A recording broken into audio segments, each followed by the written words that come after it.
Olá, tudo bem, meus caros? No vídeo de hoje eu quero falar sobre as minorias, os subalternos, os excêntricos, os marginalizados, os pobres na literatura brasileira.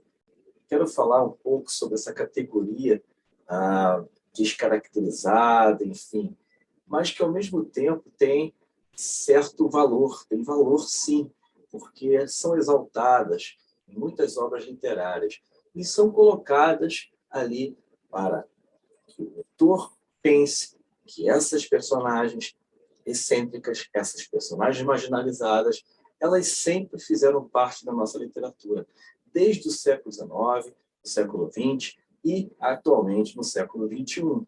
E eu quero aqui, no vídeo de hoje, trazer um pouco desses conceitos dos excêntricos, falar um pouco dessa literatura que conjuga olhares para esses personagens que nem sempre foram tão valorizados, digamos, na condição de que os leitores pensam que a literatura é uma forma de idealizar, né? Então, nem sempre foram valorizados pelos próprios leitores, mas os leitores precisam saber que a conjugação dessas personagens nas obras, isso é uma característica já inerente à nossa arte literária. Acima de tudo, quero trazer um conceito da professora Linda Hutchell, que é uma teórica canadense da Universidade de Toronto, e ela traz o conceito de excêntrico, numa obra dela chamada Poética do Pós-Modernismo, uma obra dela de 89, uma tradução de 91. Tá? O livro, ela trabalha com o conceito da metaficção historiográfica. O que seria essa metaficção historiográfica? Segundo a Linda Hutchell, são obras que, na década de 80, fizeram um grande sucesso também no cinema.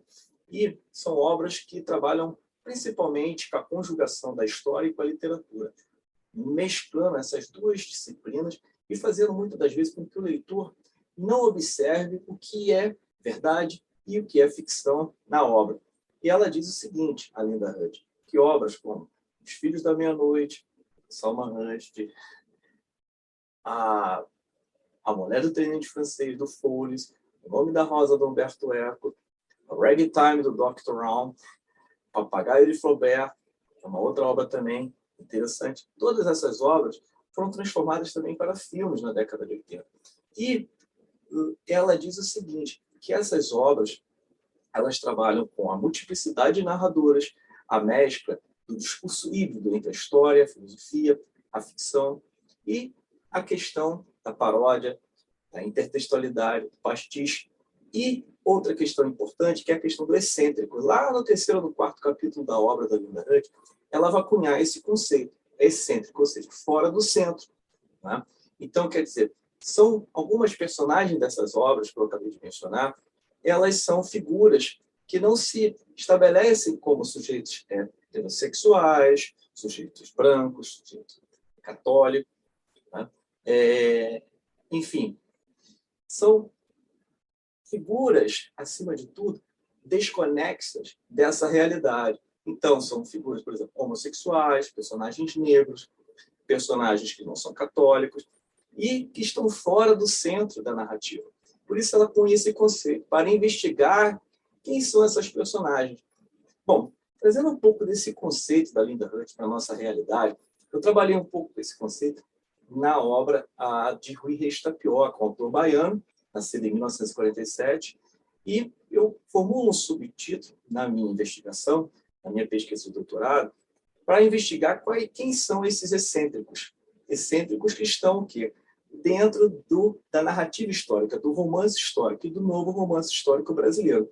Eu trago aqui para vocês o primeiro romance de Rui Reis Tapioca, A República dos Budas, de 1999, publicado pela editora Rocco, editora carioca.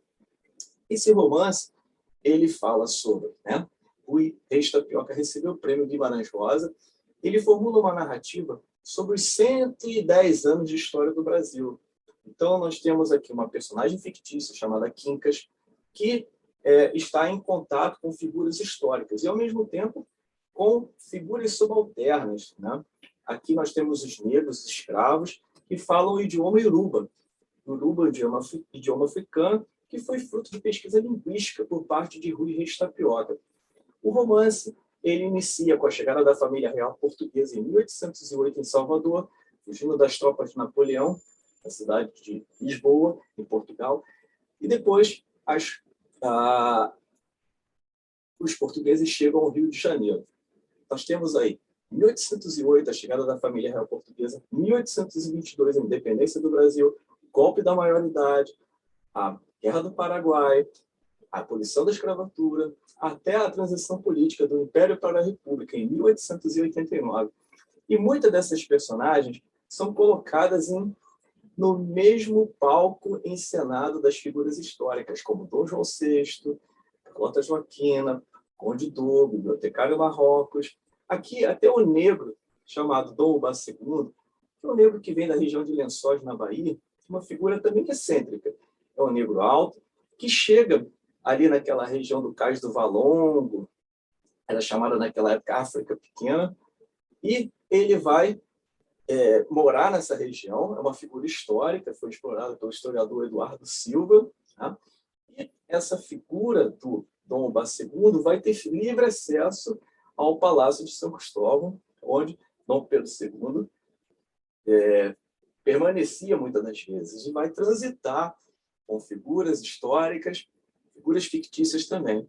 Então, eu parto da análise, no subtítulo da minha pesquisa, para investigar quem são esses excêntricos, quem são esses marginalizados, em que Rui Tapioca agrega voz a essas personagens e dá uma cor diferenciada a essas personagens. O outro romance que eu trabalhei dele foi Conspiração Barroca, que é de 2005, que é uma obra sobre a Inconfidência Mineira. Tá? É um romance publicado pela Saída de Emergência, uma editora portuguesa, e é um romance que ficcionaliza a vida de Aleijadinho, de Tiradentes, e já é mais que um tratado histórico. São 330 páginas sobre esse ciclo do ouro nas Minas Gerais. Então, nós temos os poetas da Inconfidência, Cláudio Manuel da Costa, Tomás Antônio Gonzaga, Silva Alvarenga, todos eles aqui amarrados nessa conjuntura, né? E interessante dizermos que também temos figuras subalternas nesse romance que, de certa forma, Rui Reis Tapioca também coloca elas num pedestal, né? Tira elas da sua obscuridade. Por exemplo, dos dois escravos que auxiliam o trabalho de Aleijadinho, o Maurício e o Uzibondo, eles são duas figuras que aparecem no início da narrativa, e eles estão ali familiarizados com os acontecimentos de época. Então, Rui Reis Tapioca também dá voz a esses dois escravos e outros demais que aparecem na obra. Então, vocês estão percebendo? É interessante dizermos que, quando nós trazemos um conceito de uma teórica canadense, né, como eu mencionei, a Linda Hutchell, para o nosso ambiente cultural brasileiro, nós temos que relativizar esse conceito. Roberto Schwartz nos dizia que as ideias, nós precisamos contextualizar as ideias, equilibrá-las, relativizá-las. Ele mesmo tem um livro chamado As Ideias Fora do Lugar, que é uma espécie de título para chamar a atenção de como nós utilizamos a imitação europeia, as ideias europeias, os conceitos europeus para conseguir trabalhar com a nossa cultura. Isso precisa ser relativizado, precisa ser equilibrado. Tá? Agora, eu trago uma obra interessante para pensarmos os pobres na literatura brasileira, uma obra do escritor, ensaísta, né? É um escritor, professor, né? Roberto Schwartz, crítico literário. Ele organizou essa obra com vários outros especialistas, inclusive um dos ensaios aqui é dele também. Tá? Ele dialoga com a obra de vários autores, desde o Brasil colônia, atravessando o Brasil do século XIX, chegando no Brasil do século XX. Então, nós temos obra, por exemplo, aqui de críticos literários, como a Maria Zalajolo, nós temos Alexandre Eulália, Laura de Mello e Souza, nós temos o próprio Roberto Schwartz, Francisco Furt Hardman, que é um professor do IEL, da Unicamp, Alfredo Bose, né? Nós temos Carolo de Campos, e todos esses especialistas estão falando da literatura brasileira, mas buscando averiguar em que medida o pobre aparece na literatura de alguns escritores. Por exemplo, João Antônio, que escreveu Leão de Chácara. Então, o João Antônio é caracterizado caracterizado pela temática. A temática de João Antônio aborda a questão da violência nos centros urbanos, como São Paulo e Rio de Janeiro. Nasceu em São Paulo, João Antônio, mas morreu no Rio de Janeiro, no bairro de Copacabana. Então, ele exalta essa figura da marginalidade, né? Então, dá voz a esses excêntricos também. São figuras pobres e esquecidas, né? Em que o autor conjuga essa ideia de valorização. Não de valorização, mas de enaltecimento, mas, ao mesmo tempo, de colocá-las no palco da evidência, né, no caso. Então, nós temos outras obras que são analisadas, inclusive Manuel Bandeira, que é analisado, o Jeca Tatu, que é o personagem de Monteiro Lobato, né? Nós temos também a figura do Pedro Malazarte, também, que é uma figura excêntrica de todo modo. Agora, vamos regressar ao século XIX e pensarmos um pouco. Manuel Antônio de Almeida, quando escreve Memórias do Sargento de Milícias, está disposto a provocar também um Rio de Janeiro de costumes, um retrato de época. E, ao mesmo tempo, digamos, exaltar a figura de algumas personagens que não eram tão vistas em romances no romantismo, né? Porque, mesmo então, Manuel Antônio de Almeida só viveu 31, 32 anos de idade, né? Faleceu muito novo, mas publicou um romance que virou um clássico na literatura brasileira. Memórias do Sargento de Milícias. Nós temos personagens como Vidinha,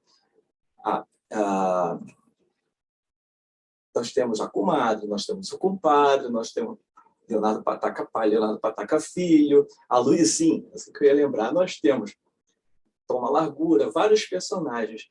E Mário de Andrade diz o seguinte no ensaio dele, que as personagens negras quase não aparecem na obra de Manuel Antônio de Almeida.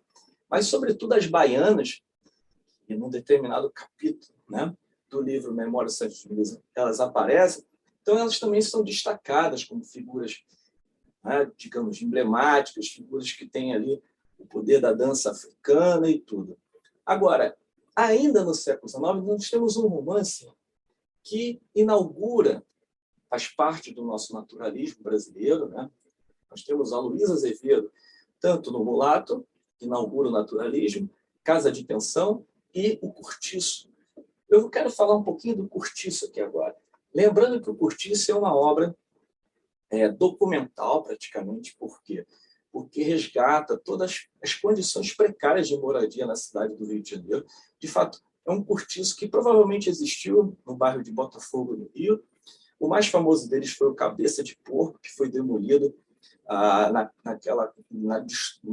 demolição da Avenida Central, né, pelo Pereira Passos. Pereira Passos era o prefeito do Rio, que se baseou muito no modelo francês de embelezamento urbano, né, e o Cabeça de Porco sumiu na obra, né, ou seja, na reconstrução da Avenida Central.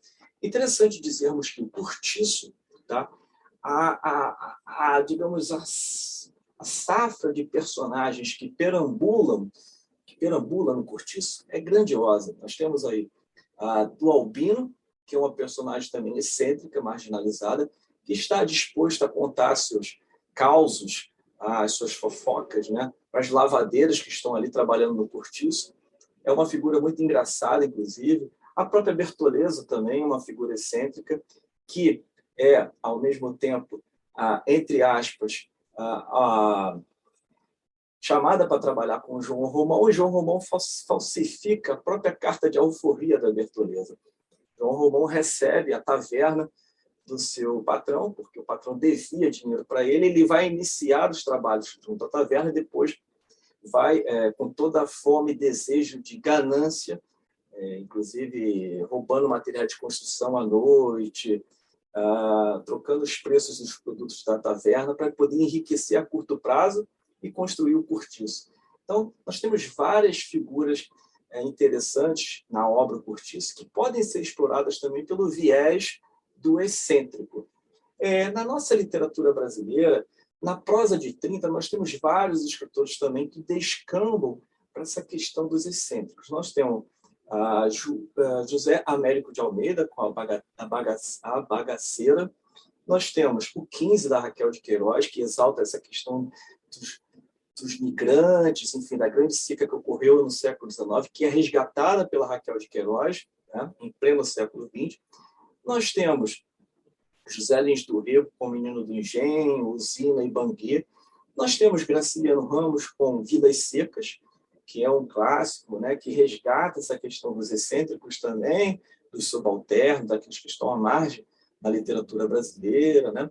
Então, a safra desses escritores da prosa de 30 é muito bem trabalhada pelo José e o Delbrando da Canal, num livrinho dele chamado Romance de 30. Então, José Delbrando da Canal, crítico literário, ele resgata essa questão das figuras dessas narrativas que eu acabei de dizer, fazendo uma análise muito contundente desses romances, né, do romance da prosa de 30.